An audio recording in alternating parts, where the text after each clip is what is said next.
doon def formation saabu ak saabu fóotukaay ak saabu sangukaay ak eau de javel ci diiru ñaari fan démb lañ ko commencé ci ay 1h pare tey ci ay 17h. formation bi waajur dool ñu ko doon defal Pape Modou Fall moo ñu ko may jaale ko ci maison de la femme. ñu ngi leen di sant di leen gërëm ñu ngi leen di sant trop di leen gërëm di leen félicité di ñaan yàlla fa ngeen bëgg a egg ngeen egg fa ak jàmm ak salaam parce que lii dañ daan dem di ko jéggaan ci yeneen dëkk mais lii moom ñu ngi koy doog a am moom wax dëgg neex yàlla man de moom personnellement ku ma topp dinañ ko def parce que ka may la jën Olof Njaay nee na may la jën wala nit ñuy nappe moo ko gën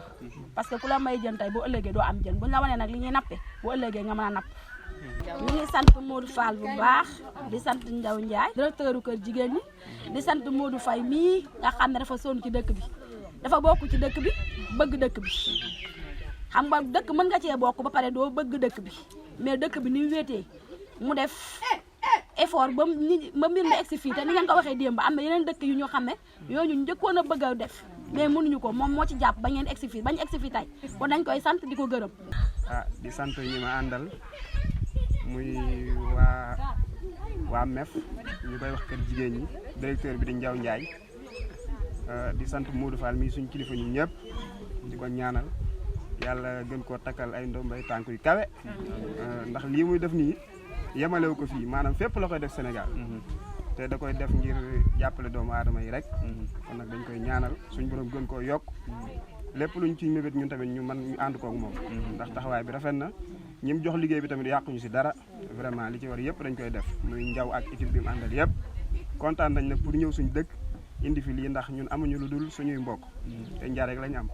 suñu am lu ni ngeen xam ne daal lu fi mën di génn ak lu mu mën di doon dinañ ko bokk ak yéen incha allahu rabbi ndax am nañ ci yéen yéene am nañ ci yéen maanaam bët bu sori daal kon nag ñaanal leen ñu ndombay tànk Pape Modou Fall gën a dolleeku ba lépp lu mu yéene ci jigéen ñi yéen tamit ngeen mën see gis seen bopp incha allah. vraiment nag fii am nañ fi contentement bu am solo ndaxte jigéen ñi ñu fi fekk vraiment wane nañ ak bëgg ndax nit aussi boo koy jàngal te wane wu ci ak bëgg yow mi koy jàngal doo ci sawar mais vraiment biñ ñëwee fii daanaka biñ commencé formation ba biñ terminé donc ñoom ñëpp ñu ngi teewlu kenn demul fenn fi leen yéen doog ñun démb ak tey donc loolu lu am solo la. donc femmes yi nga xamante ni doon nañ leen former toll nañ ci 54 femmes muy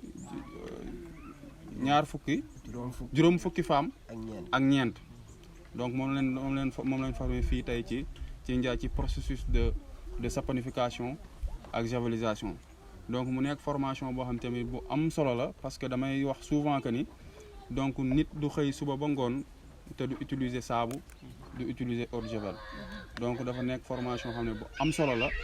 donc ñu ñëwoon fii tey en tant que maison de la femme Pape Modou Fall yabal ñu fii pour ñu former femmes yi jàppale leen parce que moom comme ni ko Modou Faye waxee sànq rek li muy def da koy def fépp la koy def à travers le Sénégal nekkul fii rek foo dem ci Sénégal mi ngi fay jàppale jigéen ñi di leen dimbale di leen promouvoir donc loolu dafa am solo moo tax ñu war koo ñaanal bu baax a baax ba ndombal tàmp yi nga xamante ni am na ko mu gën a jëm ci kanam mu am yeneen yoo xamante ni dina ko permettre ba liggéey bu am solo ba muy def mu gën a am doole pour gën koo mën a promouvoir à travers le Sénégal donc ñi nga am contentement bu mag vraiment ñëw fii ci Ndia doon fi former jigéen ñi vraiment ñoom aussi ñu wane ci vraiment ak bëgg ak topp ak teewlu gu am solo comme li ma wax sànq rek jigéen moom boo koy jàng surtout ay mag dañuy wax ne jàngal mag rëdd ci ndox la donc buñ teewluwul rek day duñ ko bëggee doo ko amee noonu mais vraiment gis nañ fi ak teewlu gu mat sax gis nañ ci ak bëgg kon ñu ngi leen di sant di leen gërëm di wax ne lii ñu leen jàngal ngeen topp ko bañ koo bàyyi di leen ci ñaanal bu baax a baax mu nekk dem ba nekk ay entreprise donc foofu la ñuy daaneel suñu kàddu ci turu maison de la femme entrepreneur